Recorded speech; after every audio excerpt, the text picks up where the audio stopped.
Alright guys, TacticalRab back again today. Hope you're doing well and enjoying your day so far. And Shotzzy is at it again, discovering a crazy spot on the Fortress map up against some of the Los Angeles Thieves guys to take them down in a crucial round in a tournament. The Thieves guys come out on top in the tourney regardless, but still remarkable stuff that Shotzzy is finding. And Cellium is back at it again as well. Very much intrigued to your thoughts in the comment section below. Hit the like button if you enjoy. Subscribe if you're new as always. I'd greatly appreciate it. It really helps out the channel. Thanks very much indeed for doing that one. Firstly though, massive update on the ranked play side for Modern Warfare 2. Treyarch confirmed this yesterday. Ranked play arrives on Modern Warfare 2 in 2023. So here we go again, and we're working with our partners to deliver competitive modes, ranked skill divisions, visible skill ratings, top 250 leaderboard, competitive rewards, copy and paste from Vanguard into Modern Warfare 2, hopefully with some upgrades and some additions. So, and this is also a really good thing that the Treyarch are doing. And honestly, like you might say, wow, 2023, you know, this is so far later than we expected it to be. You've got to give Treyarch some credit, man, because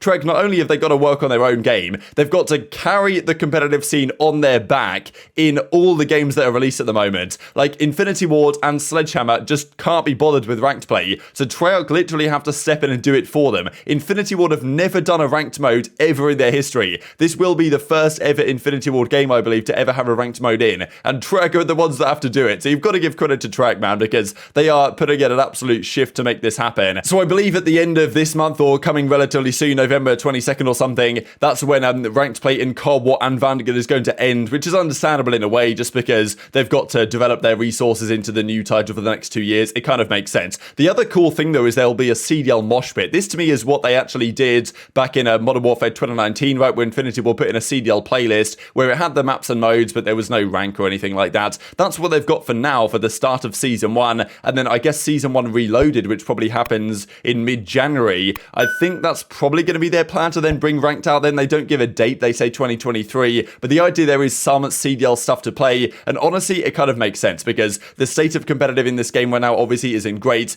The idea to just have like the mosh pit with no ranked for the time being, players can get used to maps and modes and stuff like this for a few weeks before, you know, ranked play arrives, I think isn't really bad at all. And yeah, as long as it doesn't arrive in March or February, then I think we'll be okay. So it's a couple of weeks away from the CDL mosh pit arriving. Then later in the month, the other ranked play systems are going to get retired, and then you'd imagine that pretty much at the start of next season for Season 1 Reloaded or whatever it is, then they're going to drop the real ranked play. So honestly, I don't mind this, to be honest. I think this is really the way it should be done, with CDL playlist arriving as early as possible, and then within a few weeks from that have the actual ranked play release. In my world, it would be ideal to coincide the launch of actual proper ranked play with the CDL major, right? Major 1 in Raleigh, December 15th through to the 18th. The ideal world is you launch the CDL mosh pit around today's date, and then at about 4 or 5 weeks time or whatever, you drop the real ranked play when you understand what things need to be banned, what the rule set should be, what the maps and modes should be, because it's still not 100% clear what will be played so far, especially with all the map drama. So I can understand it, but you know, still, it's some positives. Credit to Treyarch for actually giving this a go, because if Infinity Ward were left to their own devices, we would get no support at all, to be perfectly honest. And if, as the Ghost of Hope reckons, that ranked mode is going to arrive in Season 2, then, you know, people can say pros and cons, but, you know, to be honest, I think we've got to take the positives where we can find them at the present time. These are some upcoming dates just here to mention. As Chrome points out, the Challengers Cups are coming up very soon indeed, November the 12th. Of course, in just a couple of days' time, Breaking Point Next is happening as well this weekend. Definitely stay tuned for that one. And then, yeah, the CDL mosh pit arrives. Then the qualifiers begin December the 2nd. The Challengers begin on December the 3rd to qualify for Major 1 from the Pro-Am perspective. Then the Pro-Am happens, the Challengers Open, all that type of good stuff coming up, honestly, very soon indeed. Now, just to mention quickly, because as we say, the state of the game right now, there's a lot of concerns about red dots. People understandably still very frustrated about this, right? And that's the thing is, even if eventually they come to their senses to some degree, how long is it going to take them to deal with this? Because from my perspective, surely the full focus of Infinity Ward right now is on making sure Warzone 2 works well when it releases, because that's kind of the big deal. Do they have any resources to actually even listen to what we might be talking about? I don't even know. Even the bomb glitch right now, which seems to still be a thing, whether that's going to get fixed anytime soon. Like, the season might launch with the bomb glitch still in effect, which could be a bit of a disaster that we saw Attach mention just a few days ago. This also to say though, because a few days ago we saw Uplink might be returning here to Modern Warfare 2, and we were kind of confused how that would even be possible. But you guys may have seen, and I'm not sure I actually mentioned this on the channel, that for Modern Warfare 2 with the World Cup happening very soon, there's a crossover with Messi, Neymar and Pogba all being in the game. I don't even think Pogba can play at the World Cup, unfortunately. I think he's injured or something. But, you know, still, I think they're all in the game team somehow as operators. And to coincide with the World Cup, they're going to do what is effectively like a soccer game mode. It's not really a soccer game mode, but, you know, Uplink is whatever. I guess it's close enough. And apparently, this is going to be the limited time game mode, is Uplink in the game.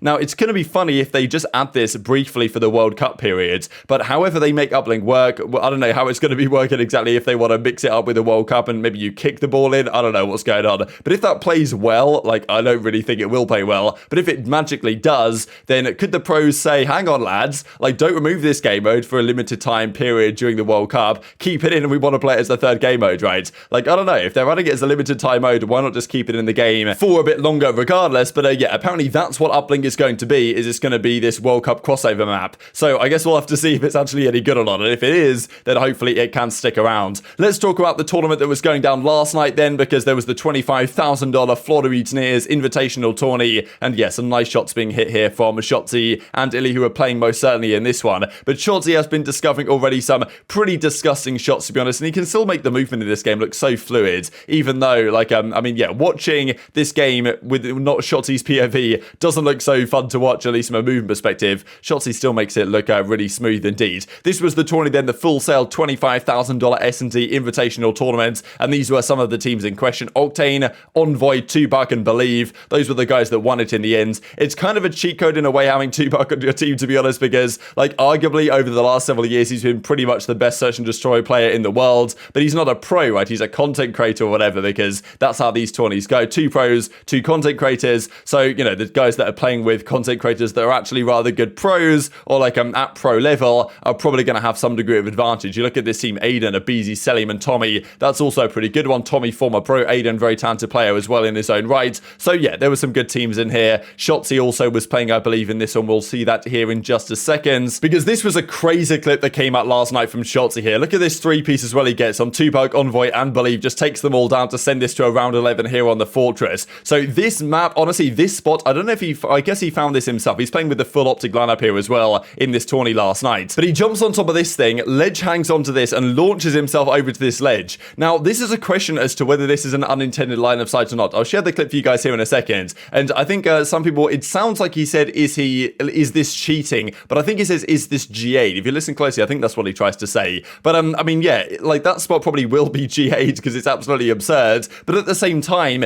there is a ledge there that you can hop onto this thing from and then jump over to. So, you know, is it unfair or is it reasonable at the end of the day? Because clearly this is intended, right? I mean, you can jump up on this, like you're allowed to mantle on it. So why would that not be intentional? And then you can launch yourself over to this ledge, and clearly there's a ledge that you're standing on. You're not standing on a wall, like you're not pixel walking, right? There is a clear ledge here. So, you know, is this intentional by the developers? You would say probably yes, but is this spot too powerful? Like, that's another question. So I'll share the clip for you guys. I'll see him. Like top.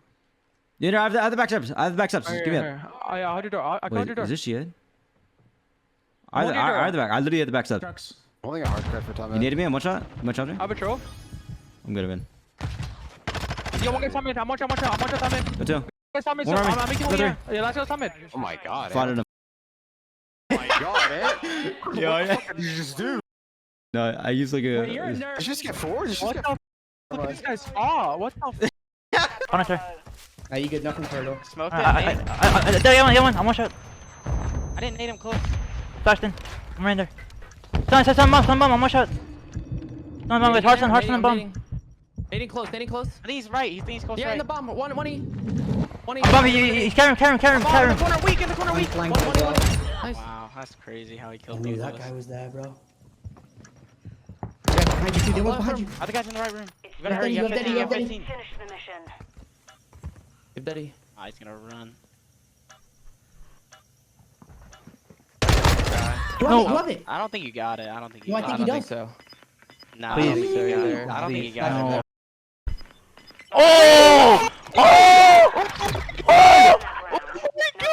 So I'm sure some of you who've been around a few years will be reminded very much of this by the Clayster. Is this an unintended line of sight from back in the Black Ops 3 days? If you guys aren't familiar with that story, they was, I think Clayster was on FaZe at the time. They got forfeited in a league match because Clayster used what they considered the CWL, as it was at the time, an unintended line of sight. So basically it was on Black Ops 3 Stronghold. He had some jump spot with the jetpacks where he could stand inside of a tree, and okay, so people thought, you know, it's pretty ridiculous, you're standing on top of a tree. But then again, he was saying, well, look, I can stand on the tree. It's allowed in the game. The game is coded in such a way that I can stand on top of this tree. And it gave him a really good line of sight into the bomb sites. And I think they might have been playing Complexity or something. And they complained and they got forfeited in the ends for that match. And then Clayster made a legendary video where he called out so many spots in the game and said, well, look, I can stand on this. I can stand on this. Is this intended? Is this unintended? Like, you know, what is the situation? So yeah, that spot from Shotzzy, what do you guys think? Because like you can very much argue it's intended,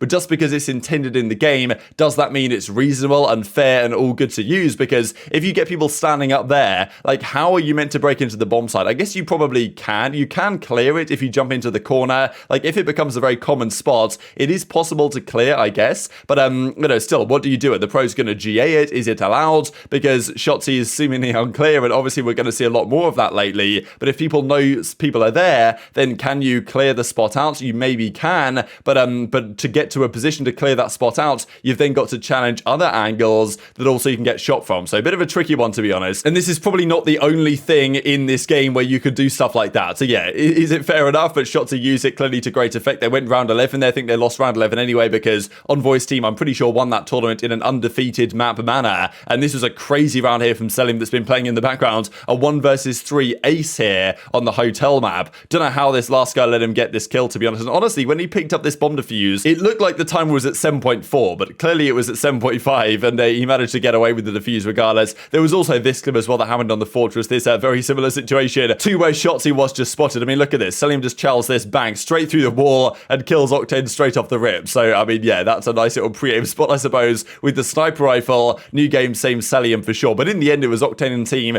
that won this tournament pretty convincingly. And look, I don't want to say it, but FaZe, well, not exactly the entire FaZe team, but again, aBeZy and Cellium, they come second in this tourney. Envoy and Octane and, of course, Tupac and Believe come out on top in it. Place second, 1750 each. And pretty impressive stuff, I thought, from Aiden and Tommy as well this tourney. I think they played like a 2v2 maybe between aBeZy, Cell, and Tommy and Aiden just to warm up. And actually, Tommy and Aiden came out on top in that one. So credit where it's due. Some good, of course, it's good to see Tommy back in business as well. Legendary professional Call of Duty player for many years. And as Octane says, yeah, 4v4, 25k mutineers champs with the team. So interesting stuff. They're definitely getting off to a good start so far here in Call of Duty Modern Warfare 2. And Envoy gets given the MVP award. So yeah, Shotzzy had maybe the best player of the tourney with that crazy 3-piece, jumps off the top rope and kills all 3 of them. But Envoy was given the MVP already and he was great at the start of last season as well. So maybe looking good already for the Los Angeles Thieves guys. Just wanted to mention one quick thing before we close out the video here from the ESL Major in Rio right now. So the CSGO Major is going on, and we saw at the World Championship there was lots of talk about at Champs, but also Major 4, lots of discussion on the crowd giving certain things away, right? And in CSGO, the game is much more customizable, but what they've actually done for the stadium broadcast here in Rio, because, you know, the Brazilian teams were getting a fair bit of help, let's just say, from the crowd there, they've got rid of the X-ray and the minimap. So I think this definitely makes probably the viewing experience in the stadium